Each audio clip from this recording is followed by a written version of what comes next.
الحمدللہ رب العالمین والعاقبۃ للمتقین والصلاۃ والسلام علی نبیہ محمد وعلی آلہ واصحابہ اجمعین، اما بعد، اعوذ باللہ من الشیطان الرجیم، بسم اللہ الرحمن الرحیم۔ میں سب سے پہلے انتہائی قابل صد احترام لائق تحسین علامہ راجہ ناصر عباس صاحب کو اپنی طرف سے، جماعت کی طرف سے، تمام ساتھیوں کی طرف سے دل کی اتھاہ گہرائیوں سے مبارکباد پیش کرتا ہوں، اور وہ تمام لوگ جنہوں نے ووٹ کیا، میں کم از کم انہیں لازماً مبارکباد دوں گا کہ انہوں نے ایک مرتبہ پھر اپنے ووٹ کے ذریعے ایک مرد حر کا انتخاب کر کے یہ ثابت کیا کہ مجلس وحدت مسلمین زندہ لوگوں کی جماعت ہے۔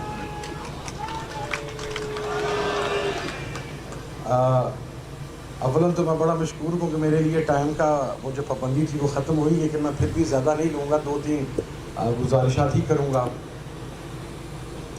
سب سے پہلے تو اسٹیج پر براجمان مشر محمود خان اچکزئی صاحب،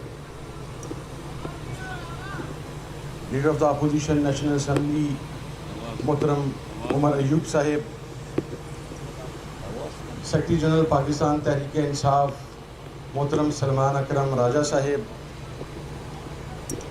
میرے والد کے بہت قریبی دوست اور میرے لیے اپنے بزرگوں کی جگہ پر انتہائی قابل صد احترام صاحبزادہ پیر نور الحق قادری صاحب، شوکت بسرا صاحب، اخونزادہ حسین صاحب، اسٹیج پر پنڈال میں موجود دوستوں، بزرگوں، بھائیوں، السلام علیکم ورحمۃ اللہ وبرکاتہ۔ میرا خیال ہے دیگر مقررین کی آپ بات سنیں، میرا اور ایم ڈبلیو ایم کا، ایس آئی سی اور ایم ڈبلیو ایم کا جو ساتھ ہے وہ دہائیوں پرانا ہے، اور ہمہ وقت آپ کے ساتھ ہی ہوتے ہیں۔ میں اقتدار کروں گا اس بات سے جو میرے ایمان کا حصہ ہے کہ میرا پروردگار، آپ سب کا پروردگار، ان تمام حکمرانوں کو، ان تمام طاقتور لوگوں کو غارت کرے اور ان کی نسلوں کو برباد کرے جو غزہ کی بربادی پر خاموش رہے۔ آج میں جب پارلیمنٹ ہاؤس کے سامنے سے آ رہا تھا تو میں نے ایک منظر دیکھا۔ ریاست پاکستان، اسلامی جمہوریہ پاکستان، جس کے بنانے والوں کا موقف اسرائیل اور فلسطین کے حوالہ سے بلیک اینڈ وائٹ کلیئر تھا، کسی گرے ایریا میں نہیں تھا، اور آج جب فلسطینی ہم پاکستان کی طرف دیکھ رہے تھے تو وہاں پر اجتماعی تدفین شہداء کی، ہزاروں یتیم بچے، ہزاروں بیوہ خواتین، بزرگ جو فکر حسین پر چلتے ہوئے اقصیٰ کی آزادی کے لیے قربان ہو گئے، آج ریاست پاکستان نے اپنا فرض بھی پورا کر دیا کہ ڈی چوک میں فلسطین کے جھنڈے لہرا دیے۔ ہمیں تو نہیں پتا تھا کہ پاکستان صرف یہ کرے گا۔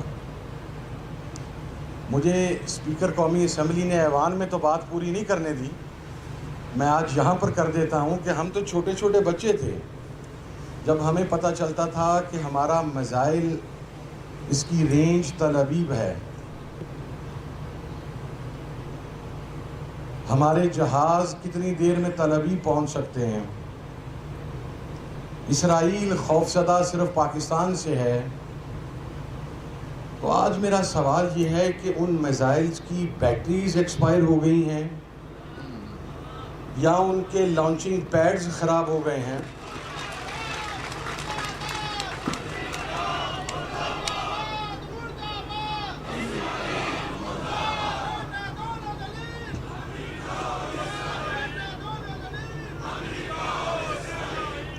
میں ایک بات عرض کروں، میں اس بالکل کلیئر ہوں کہ یہ امتحان اہل فلسطین کا نہیں تھا اور نہیں ہے. وہ تو 1400 سال سے قربانی دیتے چلے آ رہے ہیں. یہ موقع اللہ رب العزت نے آج کے عالم اسلام کو پرووائڈ کیا تھا کہ وہ اپنی قبروں کو منور کر سکیں اور اپنی نجات کا کو وسیلہ کر سکیں. لیکن ہمارے حکمرانوں نے، ہمارے عالم اسلام کے تمام جرنیلوں نے، انہوں نے دنیا کی عیاشیوں اور تماش بینی کو اپنے اگلے جہاں سے فوقیت دی. اس میں کوئی دو رائے نہیں ہے. ہمارے پاس الفاظ نہیں ہیں، لیکن شاید کچھ لوگ سمجھتے ہیں ہم خاموش ہو جائیں گے، ہم کمپرومائزڈ ہو جائیں گے، ہم کفار کے ساتھ، اغیار کے ساتھ گٹھ جوڑ کر لیں گے تو فلسطین ختم ہو جائے گا. یہ خواہش، یہ حسرت، یہ گماں سینکڑوں نہیں ہزاروں لوگوں کا ہوا، لیکن فلسطین کا حریت پسند آج بھی زندہ ہے اور جدوجہد. اب آئیں ریاست پاکستان کی طرف، اسلامی جمہوریہ پاکستان کی طرف. ہم سے سب سے پہلے سوال یہ ہوتا تھا، اور آج بھی بعض اوقات ہوتا ہے، میرے سے اور راجہ ناصر عباس صاحب سے بالخصوص، کہ آپ نے عمران خان کا ساتھ کیوں دیا؟ ہم نے عمران خان کا ساتھ اس وجہ سے دیا تھا کہ اس نے پاکستان میں صوبائی عصبیت، لسانیت، مسلکی تفریق، زبان کے امتیاز سے بالا تر ہو کر برابری کی بنیاد پر پاکستان کی بات کی تھی. یہ وہ بنیادی وجہ تھی. اور آج ہمارا سر فخر سے بلند اس وجہ سے ہے کہ جس شخص کا ساتھ ہم نے دیا، ہم دے رہے ہیں اور انشاءاللہ ہم دیتے رہیں گے، نہ تو اس شخص کے پلیٹلیٹس کم ہوئے، نہ اس نے ڈیل کی بھیک مانگی، نہ اس نے طاقتوروں کے آگے سر جھکایا، نہ اس نے پاور پولیٹکس کی، بلکہ ایک نظریے کے اوپر ایک مرد حر اور مرد جری کی طرح کھڑا ہو گیا، اور ہمیں فخر ہے کہ ہم اس کے ساتھ ہیں. سیاست کے اندر نظریات کی بنیاد پر کھڑا ہو جانا کوئی آسان چیز نہیں ہے. ہم یہاں اسٹیج پر مختلف الفکر اشخاص موجود ہیں. میں بڑی مرتبہ ایڈمائر کرتا ہوں، میرا یہ بھائی بیٹھا ہے مصطفیٰ نواز کوکھر. آپ ان کی گفتگو سنیں، اس گفتگو سے پاکستانیت آپ کو نظر آئے گی. پارٹیزم سے بالا تر ہو کے، ان تمام چیزوں سے بالا تر ہو کے. اور میں ایک اور بات حجت کے طور پر عرض کر دوں تمام حجت کے لیے، کہ میں یہ تمام باتیں مکمل تحقیق کے ساتھ کر رہا ہوں. میں نے یہ فارورڈڈ ایز ریسیوڈ نہیں کیا، تحقیق کے ساتھ کر رہا ہوں. بالکل جو کوئی دہشت گرد ہے ہم اس کے مخالف ہیں اور ہم افواج پاکستان کے ساتھ ہیں. لیکن جناب آپ نے یہ جو فگر دیا 1500 والا، میرے لیے یہ پریشان کن اس لیے ہے کہ دنیا کی واحد ایٹمی پاور، اسلامی ایٹمی پاور، دنیا کی سب سے بڑی سی فوج، موسٹ سوفسٹیکیٹڈ ویپن، دنیا کی نمبر 1 سیکرٹ ایجنسی، قربانی دینے والا جوان، 78 سال میں یہ 1500 بندہ اگر بندہ نہیں پکڑا گیا تو پھر تو بڑا کوسچن ریز ہو گیا کمپیٹنس کے اوپر کہ آپ 1500 بندے سے بھی اس ملک کو نجات نہیں دلوا سکے ابھی تک. کیوں زندہ ہے وہ دہشت گرد؟ یہ ہمارا سوال ہے آپ سے. وہ کیوں زندہ ہے؟ کیا وہ کسی کی ایمان پر زندہ ہے؟ کیا وہ کسی کنسپیریسی کی وجہ سے زندہ ہے؟ میں بہت کلیئر ہوں، ٹی ٹی پی ہو، کوئی بینڈ ملیٹنٹ آؤٹ لیٹ ہو، ویسے جن کے سربراہان نارملی آپ کی میٹنگز میں بیٹھے ہوتے ہیں اور آپ کا پروٹوکول انجوائے کرتے ہیں، یہ بھی میں عرض کر دوں، وہ ہو افواج پاکستان سے لڑنے والے دہشت گرد ہوں، میں انہیں دہشت گرد سمجھتا ہوں، میں انہیں فتنہ سمجھتا ہوں، میں ان کا زندہ رہنا پاکستان کے لیے خطرہ سمجھتا ہوں، میں بہت کلیئر ہوں اس معاملے کے اوپر. لیکن جناب کچھ سوال ہمارے بھی ہیں. ہم ابھی بلوچستان صاحب نے عرض کیا، مشر محمود خانہ چکزئی صاحب کا جلسہ تھا پشین میں، اس سے پہلے مستونگ میں ایک دھرنا تھا، میں، راجہ صاحب، سردار لطیف کھوسا صاحب. اچھا ہم تو وہاں پہ چونکہ جاتے رہتے ہیں، مستونگ کے ایریے کی سگنیفیکنس بھی آپ کو پتہ ہے کہ کیا ہے. ہم پھر وہاں پر گئے. میرا سوال یہ ہے کہ شام 5 بجے سے لے کر صبح 5 بجے تک پبلک ٹرانسپورٹ کوئٹہ سے باہر کسی شاہراہ پر نہیں جا سکتی. یہ ہم نے نہیں کہا، آپ کی بلوچستان کی گورنمنٹ نے نوٹیفیکیشن جاری کیا ہے. جب گورنمنٹ اس قسم کا نوٹیفیکیشن جاری کرتی ہے تو اس کا مقصد یہ ہے کہ حکومت تسلیم کر رہی ہے کہ ان علاقوں پر اس کی رٹ نہیں رہی، وہ وہاں پر سیکیورٹی پرووائڈ نہیں کر سکتے. آپ نے ان لوگوں کی آج ان کے دل چھلنی ہے. پھر یہاں پر ماشاءاللہ آج کی صاحب اقتدار حکومت. اچھا یہ اس قسم کے شگوفے بھی صرف ہمارے ملک میں یا اس کانٹیننٹ میں ہوتے ہیں کہ جاگ پنجابی جاگ کا نعرہ لگانے والا بندہ وہ تھا جس کا بیک گراؤنڈ خود سارا کشمیری ہے. He has nothing to do with Punjab, اس کا پنجاب سے کوئی تعلق نہیں. ہم نے وہاں پر کھڑے ہو کر اگر معافی مانگی اپنے بلوچ بھائیوں سے، اپنے پشتون بھائیوں سے، اپنے سندھی بھائیوں سے، تو آپ نے یہاں پر پروپوگنڈا سٹارٹ کر دیا کہ جی یہ ان کے ایجنٹ ہیں، یہ ان کے پٹھو ہیں. تو بالکل جناب، ہم بلوچوں کے بھی پٹھو اور ایجنٹ ہیں، ہم پشتونوں کے بھی پٹھو ایجنٹ ہیں، ہم سندھیوں کے بھی پٹھو ایجنٹ ہیں، ہم کشمیریوں کے بھی پٹھو ایجنٹ ہیں، ہم گلگت بلتستان کے لوگوں کے بھی پٹھو ایجنٹ ہیں، ہم پنجابیوں کے بھی پٹھو ایجنٹ ہیں، کیونکہ ملک ہمارا ہے.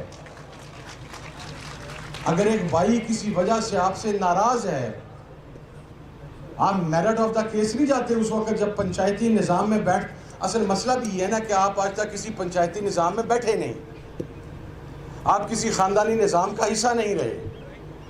بعض اوقات اگر آپ کی بات سچی نہ بھی ہو فریق مخالف کی، پھر بھی اگلے کے زخموں پر مرہم رکھنے کے لیے اگر معافی مانگنے سے وہ محبت بحال ہو سکتی ہے تو ہم 1000 مرتبہ وہ معافی مانگیں گے.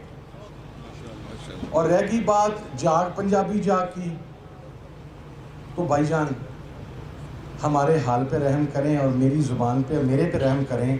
مجھے پتہ ہے کہ گوروں کے کتے نہلا کے خلتیں لینے والے آج ہمیں جاگ پنجابی جاگ بتا رہے ہیں.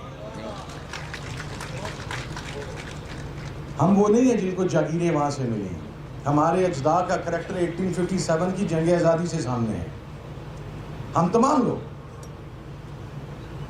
کوئی جاگ پنجابی جاگ نہیں ہے، جاگ پاکستان جاگ ہے.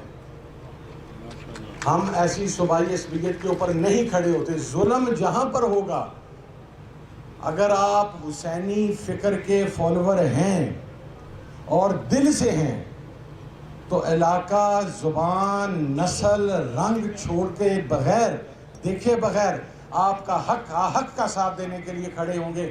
اور حق یہ ہے کہ ظلم ہوا ہے. آج کے پی کے اندر لا اینڈ آرڈر کی سچویشن ہے. اچھا مجھے اس چیز کی بھی سمجھ نہیں آئی، ابھی کچھ داعش کا نام آنا شروع ہو گیا، کچھ تھریٹس آنے شروع ہو گئے، پھر کالعدم جماعتوں کے آنے شروع ہو جاتے ہیں. وہ یہ ساری پاکستان میں ہی کیوں بندے مارنے اور دھماکے کرنے کے لیے آتی ہیں؟ اور بھی کچھ 40 ملک ہیں اس ریجن میں، وہاں کیوں نہیں چلے جاتے یہ سارے؟ اس لیے کہ ہم انٹرنیشنل کنسپیریسیز کا حصہ بنتے ہیں. اب وقت نہیں ہے اس ملک کے ساتھ. اور سب سے آخر میں ایک بات لازمی عرض کر دوں, جس جج کی, جس جرنیل کی, اچھا کچھ ساتھی سمجھ رہے ہوں گے کہ میں نے پہلے جرنیلوں کی بات کرتے عالم اسلام کہا تھا, تو میں کور اپ دے رہا ہوں, میں پاکستانی جرنیلوں کی بات کر رہا ہوں. میں کلیریفائی کر دوں, جس جج کی, جس جرنل کی, جس بیوروکریٹ کی اور جس سیاستدان کی جائیداد پاکستان میں نہیں ہے, اسے پاکستان ہونے کا بھاشن دینے کا ہمیں کوئی حق حاصل نہیں ہے. آپ پہلے اپنی جائیدادیں پاکستان میں لے کر آئیں, پھر ہم سوچیں گے کہ آپ کا کیا بھائی جان, ادھر تو حالات خراب ہوئے, تو اڈا ایک جہاز تیار ہونا, تو سان لبنا کو نہیں, سانو مرنا تو ہم نے ہے. پاکستانی تو یہ تمام لوگ بیٹھے ہوئے ہیں, اور وہ دیکھیں, وہ لیڈر آف دا اپوزیشن بیٹھا ہے, 100+ FIRs. وہ شخص جو کھڑا ہو کے پارلیمنٹ میں ہیومن رائٹس کی وائلیشن کی بات کرتا ہے, وہ دہشت گرد ہے. اور جو دہشت گردوں کو پولیس اسکواڈ پرائیویٹ کرتا ہے وہ پاکستانی ہے. یہ عجب ڈیفینیشن ہے آج کے دور میں. یہ تمام لوگ دہشت گرد ہیں. میرا باپ اس دنیا سے چلا گیا, مارا گیا, میں بھی دہشت گرد ہوں. مجھے فخر ہے کہ میں دہشت گرد ہوں. مجھے فخر ہے کہ میں باغی بھی ہوں, میں غدار بھی ہوں. یہ سب باغی ہیں, یہ سب غدار ہیں. یہی بدقسمتی ہے اس ملک کی آج تک, کہ جس نے بھی پاکستان کی بات کی, جس نے بھی پاکستان کی بقا کی بات کی, جس نے بھی پاکستان کے استحکام کی بات کی, یا وہ غدار ٹھہرا دیا گیا, یا وہ باغی ٹھہرا دیا گیا, یا وہ مار دیا گیا. لیکن ایک بات عرض کر کے اجازت چاہوں گا, آپ کا خون حلالی ہو تو آپ کے مارے جانے سے کوئی فرق نہیں پڑتا. آپ کا اگلا نسل, آپ کا اگلا حلالی خون اس تحریک کو آگے لے کے چلتا ہے. آپ کر گزریں جو آپ نے کرنا ہے. آپ تو ٹھیکہ, آپ نے اس ملک کو ایسے چلا رہے ہیں جیسے ٹھیکے پہ حاصل کیا گیا ملک ہے. ہم اس ملک کے ساتھ وہ نہیں ہونے دیں گے جن کی نسلیں مائیگریشن میں اس ملک کے اوپر قربان ہو گئے. ہم آپ کے راستے میں دیوار بن کے کھڑے ہوں گے انشاءاللہ. اور میں عمران خان کو خراج تحسین پیش کرتا ہوں. میں اور راجہ صاحب, سلمان اکرم راجہ صاحب, عمر ایوب بھائی, ہم جب بھی ملے ہیں اس بندے کے جذبے جوان ہیں. اور لاسٹ ٹائم جو ہماری مذاکرات میں بات چیت ہوئی تھی, عمر بھائی آپ بھی گواہ ہیں اس چیز کے, خان صاحب نے کہا کہ باہر جا کے یہ پیغام دینا ہے کہ میں پاکستانی قوم کے ساتھ غداری نہیں کر سکتا. مجھے پھانسی کے پھندے پر چڑھانا ہے, چڑھا دو, سزائے موت دینی ہے دے دو, میں اپنے لوگوں کے حقوق کی جنگ لڑتا رہوں گا. ایسے شخص کا ساتھ دینا, ایسے لیڈر کا ساتھ دینا, ہمیں اس پر فخر بھی ہے, اور اس کی یہ قربانی ہم پر قرض بھی ہے, اور انشاءاللہ یہ قرض اتاریں گے. آغا جی ایک مرتبہ پھر دل سے آپ کا بہت بہت مبارکباد, بہت شکریہ. السلام علیکم.